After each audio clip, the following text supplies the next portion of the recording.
আসসালামু আলাইকুম ওরহমতুল্লাহ। ইংলিশ মজার অনন্য আয়োজনে তোমাদের সবাইকে অভিনন্দন। আরও একটি কমন মিস্টেক্স ইন ইংলিশ নিয়ে হাজির হলাম। দুটি শব্দ, লোন ভার্সাস ডেট। দুইটি শব্দেরই অর্থ ঋণ। এখন কোন ক্ষেত্রে কোনটি ব্যবহার করব বা করতে হয় এটা নিয়ে কিন্তু একটা কনফিউশন রয়ে যায়। তো ফার্স্টে আমি একটা টেস্ট দিয়েছি, নিজের আগে ট্রাই করো। He applied for a dot dot to cover his college expenses. Filling in the গ্যাপে রাইট আনসারটা কী হবে, লোন নাকি ডেট? তো ট্রাই করো আর এর মধ্যে ব্যাখ্যাটাও একটু মিলিয়ে নাও। সবশেষে আনসারটা আমি বলে দেব। লোন হলো সেই অর্থ যা আপনি একটি নির্দিষ্ট সময়ের জন্য ঋণ গ্রহণ করে থাকেন। নির্দিষ্ট কথাটি একটু ভালো করে মনে রেখো, লোন ইজ ইকুয়াল টু নির্দিষ্ট সময়ের জন্য ঋণ গ্রহণ করেন, পরবর্তীতে পরিশোধ করেন। প্রক্ষান্তরে ডেট হলো সেই অর্থ যা আপনি ঋণ হিসেবে গ্রহণ করেছেন এবং তা পরিশোধ করতে হবে বা করবেন। তার মানে ডেটের ক্ষেত্রে নির্দিষ্ট কথাটি আসবে না। লোন একটি নির্দিষ্ট অর্থের পরিমাণ বোঝায়, অবশ্যই নির্দিষ্ট সময় নির্দিষ্ট অর্থ।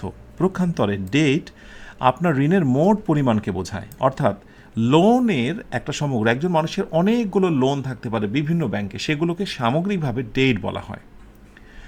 ওকে, লোন ক্ষেত্রবিশেষ নাউন হয় এবং ভার্ব উভয় হিসেবে ব্যবহার হতে পারে, আর সেখানে ডেট সর্বদাই নাউন হয়। আমরা এক্সাম্পলস দেখি দুইটা। I have to take out a loan to buy a new কার।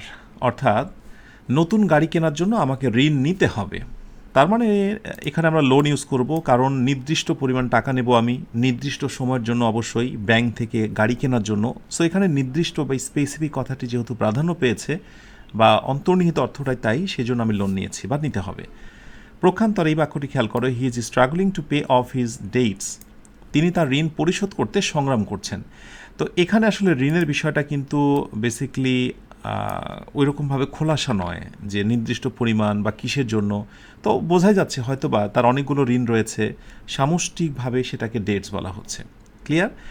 তো এবার প্রথমে যে টেস্টটি দিয়েছিলাম তার আনসারটা একটু বলে দিই আমি। He applied for a dot dot to cover his college expenses.